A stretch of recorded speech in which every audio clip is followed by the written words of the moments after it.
Hello friends, मैं नीता भास्कर आप सभी लोगों का अपने यूट्यूब चैनल पर स्वागत करती हूँ और आशा करती हूँ कि आप लोग अच्छे होंगे, स्वस्थ होंगे, सुरक्षित होंगे।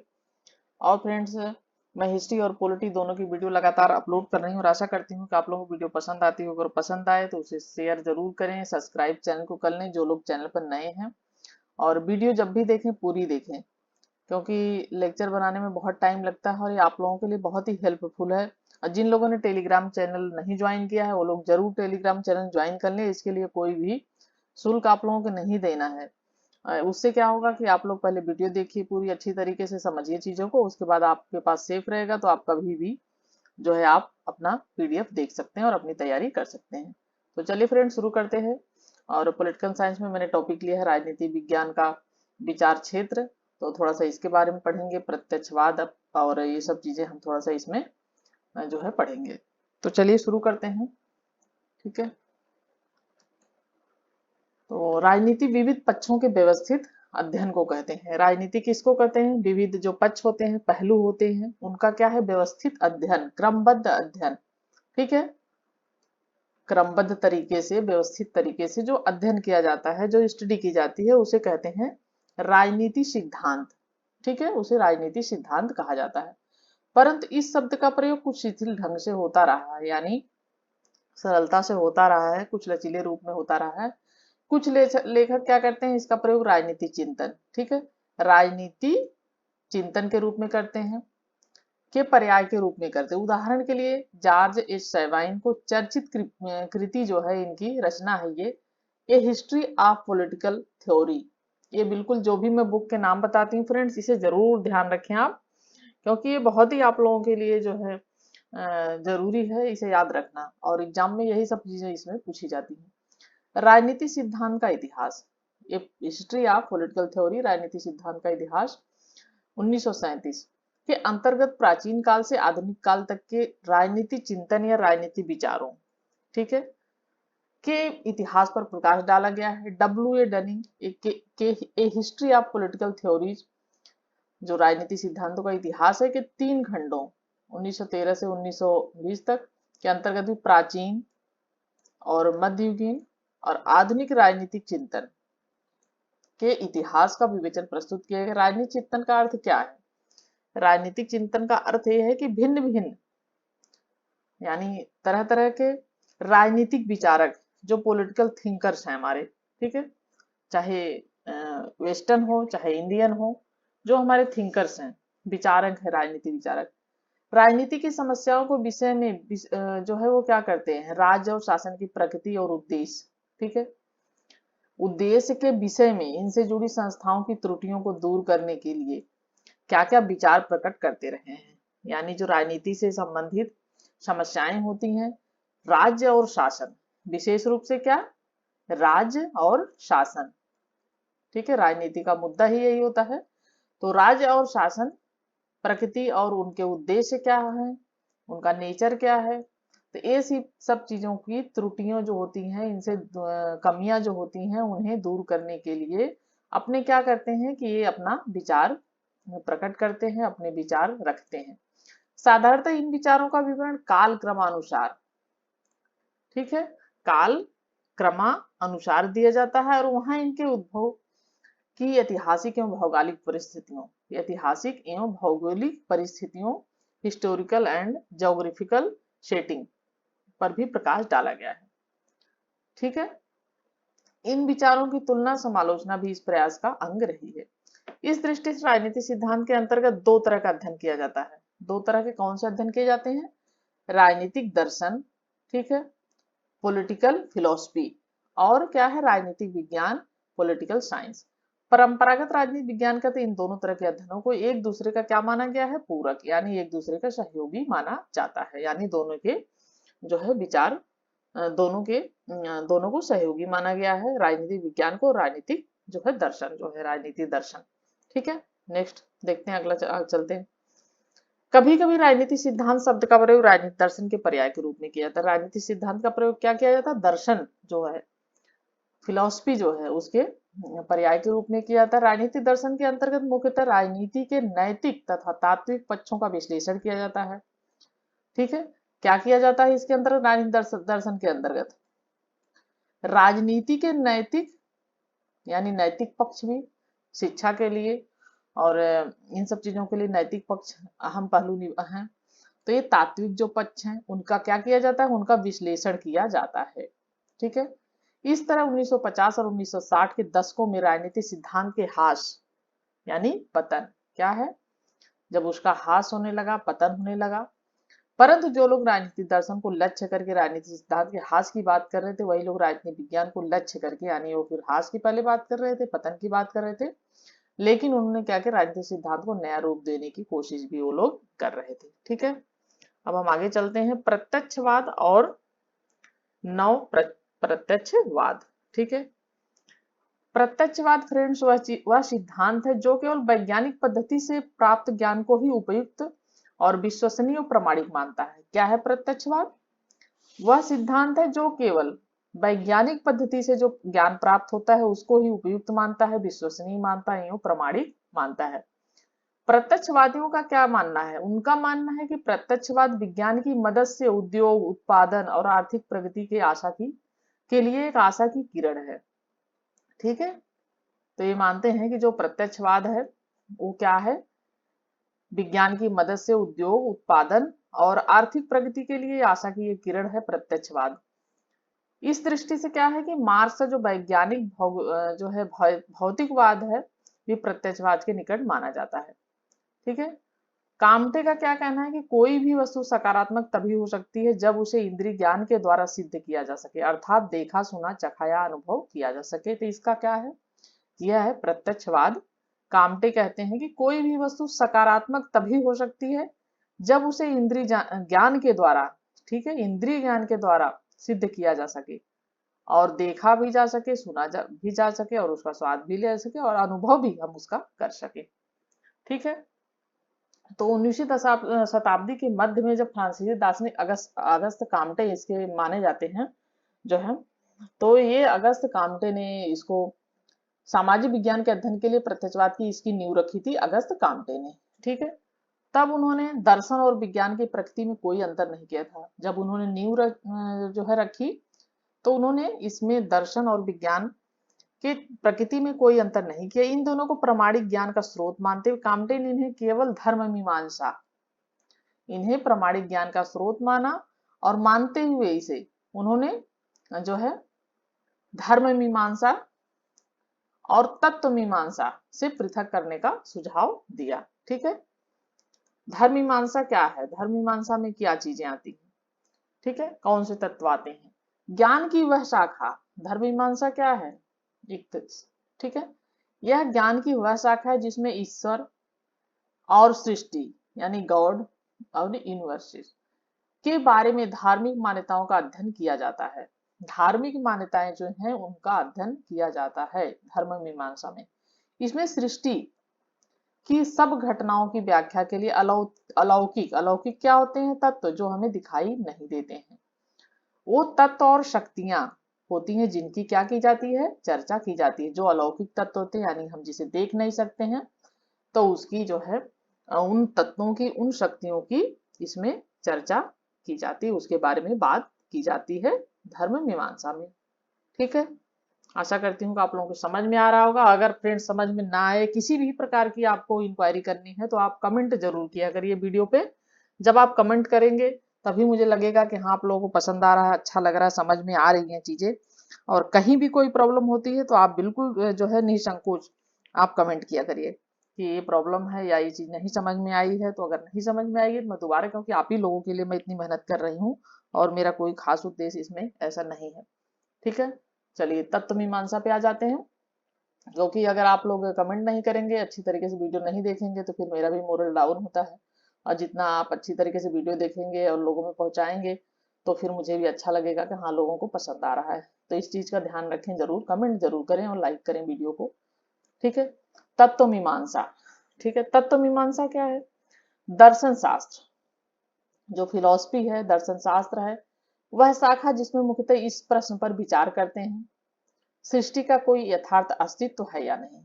ये इनका क्या मानना है कि जो हमारी सृष्टि है इसका क्या अस्तित्व है भी या नहीं है। यदि वह कुछ है तो उत्तर ढूंढने के लिए अनुभवातीत स्थित ज्ञान का सहारा लिया जाता है। यानी अगर सृष्टि में कुछ है, वह कुछ है जिसका कि उत्तर ढूंढने के लिए क्या किया जाता है, जो अनुभव अनुभव जिनको है, उन अनुभव स्थित जिनके अंदर अनुभव है, ज्ञान है, उनके उस ज्ञान का सहारा लेने की इसमें क्या की जाती है, कोशिश की जाती है फिलॉसफी में। क्योंकि अनुभव मूलक ज्ञान के आधार पर इसका कोई उत्तर नहीं दिया जा सकता। ठीक है, तो जो अनुभवातीत हैं, जो जिनको अनुभव प्राप्त है, उस ज्ञान का सहारा इसमें लिया जाता है, दर्शन शास्त्र जो हमारा है इसमें। ठीक है, प्रत्यक्षवाद वह सिद्धांत जो केवल वैज्ञानिक पद्धति से प्राप्त ज्ञान को प्रासंगिक और विश्वस्त और प्रमाणिक मानता है। ठीक है, तो ये वैज्ञानिक पद्धति से जो ज्ञान प्राप्त होता है, यानी इसके लिए क्या होना चाहिए, प्रत्यक्षवाद के लिए प्रामाणिक होना चाहिए, प्रासंगिक होना चाहिए, जिसका प्रमाण हो। ऐसा नहीं कि बस हमने हवा में बातें कर दी या हवा में हमने कुछ बोल दिया और उसे दूसरा कोई मान ले। ठीक है, तो ऐसा नहीं होना चाहिए। प्रत्यक्षवाद का मतलब है कि वह सिद्धांत है जिसका प्रमाण हो वैज्ञानिक रूप से, वैज्ञानिक तरीके से। ठीक है, तो उसे विश्वस्त और प्रमाणिक मानता है प्रत्यक्षवाद। काम्टे के पद्धति विज्ञान के अनुसार, ठीक है, मेथोडोलॉजी के अनुसार दर्शन और विज्ञान दोनों के अंतर्गत अनुभव मूलक कथन, तार्किक कथन और मूल्य परक कथन। ठीक है, तार्किक कथन वो कथन होते हैं जो तर्क के आधार पर दिए जाए, और मूल्य परक वो कथन होते हैं जो हमारी मूल्य, हमारी परंपराएं उनके द्वारा होती हैं। तो इन तीनों तरह के कथन को क्या किया जाता है, जिनको अनुभव प्राप्त है, अनुभव मूलक हैं, जिनको ज्ञान है उनको, और जो तर्क के आधार पर बातें कहते हैं अपनी, यानी तार्किक कथन हो उनका, वो प्रमाणिक हो, और जो मूल्य परक है, मूल्य परक मतलब कि हमारे मूल्य, हमारी परंपराएं, ये सब चीजें मिलाकर इन तीनों तरह के कथन को क्या की जाती है, मान्यता दी जाती है। यह है पद्धति विज्ञान। ठीक है, काम्टे का विश्वास था कि विज्ञान का सरोकार केवल राज्य तथ्यों के ज्ञान से नहीं, वह मूल्यों का ज्ञान भी प्रदान करता है। तो काम्टे का मानना था कि विज्ञान का सरोकार यानी विज्ञान केवल तथ्यों के ज्ञान से ही नहीं है, वह मूल्यों को भी मानता है, परंपराओं को भी विज्ञान मानता है और शामिल उसे करता है अपनी जो है उसमें, स्टडी में। ठीक है, दूसरे शब्दों में सत्य का ज्ञान होने पर कर्तव्य का ज्ञान अपने आप प्रकट हो जाता है। दूसरे शब्द क्या है, यानी दूसरे शब्दों में जब हमें सत्य का ज्ञान होता है, हम किसी सत्य को मान लेते हैं कि यह सत्य है, तो हमें फिर अपने कर्तव्य भी ज्ञान का आभास होता है, और कर्तव्य अपने आप क्या है, प्रकट हो जाता है, दिखाई देता है। तथ्य और मूल्य एक ही सिक्के के दो पहलू हैं। ठीक है, मूल्य कब बनते हैं, जब हम किसी बात को कहते हैं, हमारी परंपराएं होती हैं, तो जो भी परंपराएं हैं, हमारे मूल्य हैं, उसमें भी कहीं न कहीं कुछ बातें होती हैं जिसकी वजह से क्या होता है, उनके वैज्ञानिक कारण होते हैं कहने के। जैसे हमारे बुजुर्गों ने जो चीजें कही, तो वो बिल्कुल सब कुछ ऐसा नहीं कह सकते कि सब कुछ उन्होंने सिर्फ ऐसे ही कह दिया था, उसके पीछे कोई ना कोई कारण जरूर होता है कुछ बातों को कहने का। तो ये क्या होते हैं, तथ्य, उन्हीं के आधार पर तथ्यों की खोज की जाती है। ठीक है, वैज्ञानिक उसी तथ्यों की खोज करते हैं कि यह बातें कही गई थी, इसका क्या आधार है, क्या है। ठीक है, तो एक ही सिक्के के क्या होते हैं, ये दो पहलू होते हैं, तथ्य और मूल्य। इन दोनों में परस्पर विरोध की कोई गुंजाइश नहीं होती, तो इसमें आपसी विरोध की कोई गुंजाइश नहीं है। ठीक है, एक दूसरे के भी जो है पूरक है। वैज्ञानिक पद्धति, साइंटिफिक मेथड, वह पद्धति जिसके अंतर्गत वस्तुस्थिति या तथ्यों, फैक्ट जो होते हैं, हमारे तथ्य पर ध्यान केंद्रित करते हैं। वैज्ञानिक पद्धति में क्या होता है कि जो बिल्कुल फैक्ट हैं, तथ्य हैं, उन्हीं पे ध्यान केंद्रित किया जाता है, उनमें परस्पर संबंध का पता लगाने का प्रयास करता है। वैज्ञानिक क्या करते हैं, कुछ भी मिलता है उन्हें, उन चीजों को संबंध लगाने का प्रयास करते हैं कि उनका इससे आपस में क्या संबंध था, क्या रिलेशन था, यह बात कही गई है तो क्यों कही गई, यह कैसे है, यह सही है या गलत है, जो भी है, यह वैज्ञानिक तरीके से चीजों को उसे जानने का प्रयास किया जाता है। ठीक है, अतः यह तथ्यों को निरीक्षण, ऑब्जर्वेशन और नियमों, जो लॉ होते हैं, हमारे कानून होते हैं, नियम होते हैं, उनका क्या है, अन्वेषण का क्षेत्र है, यानी उसके खोज का ये क्षेत्र माना जाता है। ठीक है, क्योंकि वैज्ञानिक ऐसे ही किसी चीज को नहीं मानते जबकि वो जो है अपना खोज न कर लें, उन तथ्यों को ढूंढ न लें, उनका कोई आधार नहीं होता है, कोई प्रमाण नहीं होता तब तक वैज्ञानिक किसी भी बात को मानने से इनकार करते हैं और वो बात नहीं मानते। ठीक है, उनके लिए प्रमाण की आवश्यकता होती है, प्रत्यक्ष की आवश्यकता होती है, तभी वो बात को मानते हैं और फिर वो सबके सामने ये चीजें जो है प्रमाण के आधार पर कही जाती है। इसका ध्येय वस्तु स्थिति के बारे में विश्वस्त ज्ञान अर्जित करना है। राजनीति के अध्ययन में इस पद्धति के प्रयोग से राजनीति विज्ञान पॉलिटिकल साइंस का जन्म होता है। तो राजनीति के अध्ययन में हम किन किन चीजों का ध्यान रखते हैं और किस वजह से पॉलिटिकल साइंस का जन्म होता है, राजनीति विज्ञान का जन्म होता है, तीन सब पद्धतियों का प्रयोग किया जाता है। अब हम आ जाते हैं थोड़ा सा अनुभव मूलक जो है कथन जो होते हैं। ठीक है, ऐसा कथन जो हमारी ज्ञानेंद्रियों, जो हमारे सेंस ऑर्गन होते हैं। ठीक है, हमारी ज्ञानेंद्रियां कौन कौन सी हैं? आंख, नाक, कान, नाक, जिह्वा यानी जीभ, और क्या है? त्वचा। ये 5 हैं। ठीक है, हमारी 5 ज्ञानेंद्रियां होती हैं, आंख, कान, नाक, जिह्वा और जो हमारी त्वचा है। ठीक है, स्किन हमारी। चूंकि सामान्य अवस्था में सब मनुष्य बाह्य जगत के निरीक्षण की एक जैसी क्षमता रखते हैं, इसलिए हम अपने अनुभव को दूसरे के अनुभव से मिलाकर उसकी पुष्टि और सत्यापन कर सकते हैं। तो बाहरी अवस्था में बाहर से सब जो है संसार में सभी जो है एक जैसी क्षमता रखते हैं, लेकिन क्या करते हैं हम अपने अनुभव को दूसरे के अनुभव से मिलाते हैं। हमारे पास जो अनुभव है ठीक है, बाहर से सभी इंसान बराबर हैं, सबके पास ये सब चीजें हैं, आंख, नाक, कान, जिह्वा, त्वचा सबके पास है। लेकिन ऐसा नहीं है कि हमने जो कहा वही आप भी बोलेंगे, किसी और ने कहा वो कोई और कहेगा। तो हम क्या करते हैं, हमने कुछ पढ़ा, सुना, अनुभव किया, महसूस किया, और आपने कुछ पढ़ा, अनुभव किया, महसूस किया। तो हम क्या करते हैं, हम उन चीजों की एक दूसरे से तुलना करते हैं, एक दूसरे से बात करते हैं, एक दूसरे से क्या करते हैं, अपने अनुभव को शेयर करते हैं, फिर उसकी पुष्टि और सत्यापन हम उसके आधार पर करते हैं। ये है अनुभव मूलक जो है कथन। ठीक है, तार्किक कथन, लॉजिकल स्टेटमेंट। ठीक है, लॉजिक ऐसा कथन जिसे हम अपनी तर्क बुद्धि के आधार पर स्वीकार करते हैं। तो इसमें हम अपना लॉजिक लगाते हैं। जैसे वैज्ञानिक हम क्या करते हैं, वो लॉजिक के आधार पर, तर्क के आधार पर ही किसी बात को मानते हैं। तो यह लॉजिकल स्टेटमेंट, तार्किक कथन। ठीक है, और मूल्यपरक कथन जो है ऐसा कथन जो शुभ और अशुभ, ये क्या होते हैं, किसी चीज को शुभ माना जाता है, किसी चीज को जो है अशुभ माना जाता है, उचित और अनुचित, क्या उचित है क्या अनुचित है। ऐसा भी नहीं कि जो हमारे लिए उचित है वो सबके लिए उचित ही हो, या किसी और के लिए अनुचित है तो हमारे लिए अनुचित ही हो। कभी कभी ऐसा भी होता है कि किसी चीज को कोई शुभ मानता है, वही दूसरे जो है उसके लोग उसको अशुभ भी मानते हैं। ऐसी भी चीजें आती हैं, तो सब में इसमें भिन्नता होती है थोड़ा। तो अनुचित और उचित ये सब, सुंदर और कुरूप। ठीक है, किसी के लिए कुछ सुंदर लगता है, किसी को कुछ कुरूप लगता है। तो संबंधित निर्णय को व्यक्त करता है। जो हमारे मूल्य परक क्या होते हैं, ये हमारे मूल्य परक जो कथन होते हैं, ये इन सब चीजों की व्याख्या करते हैं, इन सब चीजों के बारे में अध्ययन करते हैं। शुभ और अशुभ क्या है, उचित क्या है, अनुचित क्या है, सुंदर क्या है और बदसूरत क्या है। ठीक है, मूल्य का अर्थ है वह मानदंड। मूल्य का अर्थ क्या है, वह मानदंड जिसके आधार पर हम किसी वस्तु या विचार को शुभ, उचित या सुंदर मानकर ग्रहण करते हैं, उसे उचित ठहराते हैं। ठीक है, किसी चीज को हम अच्छा मानते हैं, उचित मानते हैं, शुभ मानते हैं, सुंदर मानते हैं, तभी हम उसे मानकर क्या करते हैं, उसे जो है उचित ठहराते हैं।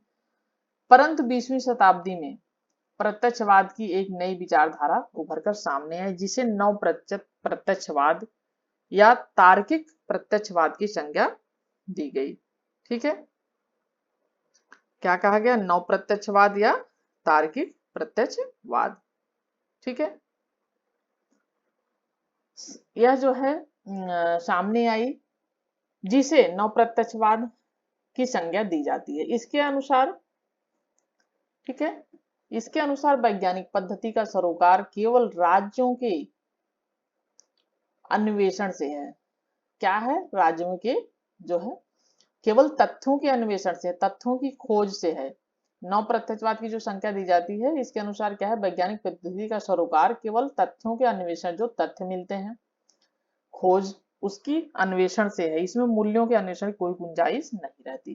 तो ये जो नव प्रत्यक्षवाद की आई ये सामने, इसमें क्या है कि इसमें सिर्फ केवल वैज्ञानिक पद्धति, ठीक है, इसमें मूल्यों का कोई स्थान नहीं दिया गया है, इसमें सिर्फ केवल तथ्यों के आधार पर, उसकी खोज के आधार पर, प्रमाण के आधार पर इसका जो है इसके इसे माना गया है। तो इसमें क्या है, अन्वेषण की, इसमें मूल्यों के अन्वेषण की कोई गुंजाइश नहीं है। ठीक है, विज्ञान क्या है, एक व्यवसाय माना जाता है के अंतर्गत यह विचार व्यक्त किया है। कुछ लोगों ने ये माना कि विज्ञान क्या है, एक व्यवसाय। विज्ञान हमें इस प्रश्न का उत्तर नहीं देता है कि हमें क्या करना चाहिए, यानी विज्ञान इस प्रश्न का उत्तर नहीं देता है कि हमें क्या करना चाहिए और हमें किस तरह का जीवन जीना चाहिए। शैक्षिक ज्ञान हमें सृष्टि के उद्देश्य को समझने में कोई सहायता नहीं देता है। इसके बारे में परस्पर विरोधी व्याख्याओं में सामंजस्य स्थापित नहीं किया जा सकता। ठीक है, संक्षेप में समकालीन प्रत्यक्षवाद के अंतर्गत केवल अनुभव मूलक, ठीक है, तार्किक कथन को मान्यता दी जाती है। किसको मान्यता दी जाती है प्रत्यक्षवाद के अंतर्गत? जो अनुभव के आधार पर आधारित हो और जो तार्किक हो यानी प्रमाणिक हो, ठीक है, को मान्यता दी जाती है, क्योंकि उसकी पुष्टि और सत्यापन जो है, उसकी पुष्टि और सत्यापन यानी सत्यता के आधार पर उसका सत्यापित किया जा सकता है, तो उसकी पुष्टि की जाती है, तो उसको क्या है, तार्किक कथन की मान्यता दी जाती है, और उसकी पुष्टि और सत्यापन जिसका संभव हो, है, जो हम कह सके कि हाँ यह जो है इसकी प्रमाण है, यह सत्य है। ठीक है, इस दृष्टिकोण के समर्थक यह तर्क देते हैं कि मूल्यपरक कथन केवल भावात्मक अधिमान्यता का विषय है। तो कुछ लोग यह कहते हैं कि जो मूल्यपरक कथन है, जो परंपराएं हैं, मूल्यपरक कथन है, हमारे मूल्य हैं, तो वो क्या है, केवल भावना के आधार पर, ठीक है, वो भावना के आधार पर जो है ये बातें कही जाती हैं, मूल्यपरक जो कथन होते हैं। जो बात एक व्यक्ति को उत्तम या सुंदर प्रतीत हो, जरूरी नहीं है कि वह दूसरों को भी वैसी ही लगेगी। फिर भिन्न भिन्न संस्कृतियों से जुड़े लोग भी भिन्न भिन्न मूल्यों की सराहना कर सकते हैं, ये बात फैक्ट है। अतः प्रत्यक्षवाद के समर्थन मूल्य निरपेक्ष उपागम का समर्थन करते हैं। ठीक है, मूल्य निरपेक्ष उपागम क्या है? सामाजिक जीवन के अध्ययन का वह तरीका जिसमें केवल तथ्यों पर ध्यान केंद्रित किया जाता है। तथ्यों का विवरण देते समय यह नहीं देखा जाता कि कौन सी बात समाज के लिए उत्तम या वांछनीय है। ठीक है, सामाजिक जीवन के अध्ययन का वह तरीका जिसमें केवल तथ्य पर ध्यान केंद्रित किया जाता है, और जब तथ्य के विवरण दिया जाता है तो यह नहीं देखा जाता कि कौन सी बात समाज के लिए उत्तम है या वांछनीय, क्योंकि वो तथ्य पर आधारित होते हैं। व्यवहारवाद का उदय। ठीक है, फिर क्या हुआ, 1950 के दशक में राजनीति विज्ञान के अध्ययन के लिए संयुक्त राज्य अमेरिका में व्यवहारवाद, ठीक है, की नींव रखी गई। किसकी नींव रखी गई? 1950 की बात है ये, अमेरिका में, संयुक्त राज्य अमेरिका में, ठीक है, व्यवहारवाद की नींव रखी गई। यह आंदोलन तार्किक प्रत्यक्षवाद की मान्यताओं से अत्यंत प्रभावित था। इसके समर्थकों ने यह तर्क दिया कि राजनीति विज्ञान के अंतर्गत केवल उन्हीं विषयों पर विचार करना चाहिए। इन्होंने क्या तर्क दिया कि जो राजनीति विज्ञान के अंदर केवल उन्हीं विषयों पर विचार करना चाहिए जिनका अन्वेषण वैज्ञानिक पद्धति यानी जिनकी खोज वैज्ञानिक पद्धति से की जा सकती हो। ठीक है, अतः राजनीतिक क्रियाकर्ताओं जैसे मतदाताओं, जो मतदाता होते हैं, मत का प्रयोग करते हैं, वोट देते हैं, विधायक होते हैं, मंत्री होते हैं, राजनीतिक दलों के सदस्य होते हैं, नेता होते हैं इत्यादि का क्या है, बिहेवियर, ठीक है, इनका जो व्यवहार होता है ही राजनीति विज्ञान के अध्ययन का महत्वपूर्ण विषय है। तो इनका मानना है व्यवहारवादियों का कि इन सब चीजों का, मतदाता जो है, विधायक, मंत्री, राजनीतिक दल के जो भी सदस्य होते हैं, नेता होते हैं, इनका जो बिहेवियर होता है, जो इनका व्यवहार होता है, वह क्या होता है, राजनीति विज्ञान के अध्ययन का यही सिर्फ महत्वपूर्ण विषय माना जाता है। तो फ्रेंड्स आज के लिए इतना ही, और नेक्स्ट वीडियो में मिलती हूँ फिर आप लोगों से।